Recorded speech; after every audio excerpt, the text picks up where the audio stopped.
তোমরা দেখছি আমার বাবার হাতের বানানো ছাদ বাগানের ভিডিও দেখতে খুব পছন্দ করছো, তাই ভাবলাম বাপের বাড়িতে এসছি আবার ছাদে নিয়ে চলে যাই তোমাদের। চলো তোমাদের দেখাচ্ছি কি কি আছে।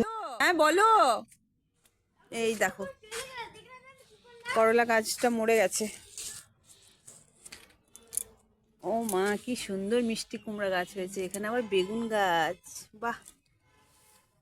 এখানে আর কি গাছ আছে দেখি। এখানে আছে হচ্ছে আলু, এটা হলো টমেটো। এখানে আরেকটা আছে বেগুন গাছ। চলো ওই পাশে দেখাচ্ছি কি আছে, ঠিক আছে। ওই পাশে একটা খুব সুন্দর গাছ আছে, মানে একটা না অনেকগুলোই আছে। এই দেখো, দেখেছো কি সুন্দর পালং শাক। সত্যি আমার বাবা না, এই দেখো একটা প্লাস্টিকের ওপরে মাটি দিয়ে তারপর এখানে পালং শাক বিছিয়ে দিয়েছে। উফ, যেভাবে ধনেপাতা করছিল। এখানে আবার একটা মাশরুম আছে, এই যে খুব সুন্দর। কি হয়েছে, কি হয়েছে? এটা এখান থেকে কি?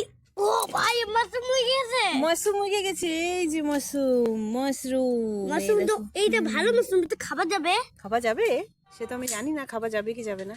ও মা, হ্যাঁ একদিকে বলে এগুলো খাওয়া যাবে, এগুলো পালং শাক। কি সুন্দর পালং শাক। মা মা কি তুমি বলে তো ভালো থাকে উঠছে না, হ্যাঁ। তাই তো খাওয়া যাবে তো। এখানে একটা পেঁয়াজ গাছ, লঙ্কা গাছ, এখানে আছে আরো অনেক গাছ। এই যে এগুলো হচ্ছে বটবটি, বোধহয় বটবটি গাছ এটা। ছিলাম তো, দেখো কি হলো। আর এই পাশে আছে এই যে এই শাকটার নামটা আমি জানি না মা এই দেখো দেখো। কি। হ্যাঁ, মাশরুমটা ছিল না তুমি? হ্যাঁ, কেন? ভালো খাওয়া যাবে। এটা কি শাক নামটা আমি জানি না, জিজ্ঞেস করতে হবে মাকে। এখানেও আছে। চলো লঙ্কা গাছ, এই যে লঙ্কা গাছ, এখানে কত লঙ্কা গাছ। এটা হলো মিষ্টি আলু শাক, এই যে মিষ্টি আলু। নানান ধরনের শাক সবজি লাগানো ছাদে।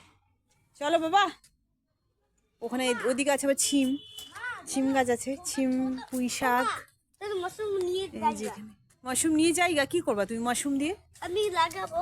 না না না, তোলে না, তোলে না, এগুলো তোলে না। চলো চলে যাই, চলো। যখন বড় হয়ে যাবে তখন। হ্যাঁ চলো। বড় দেখো।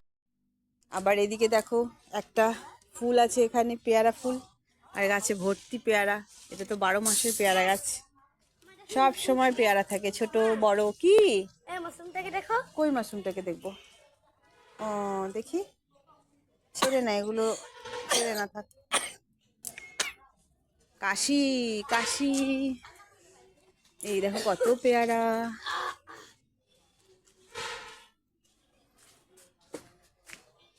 চলো চলে যাই।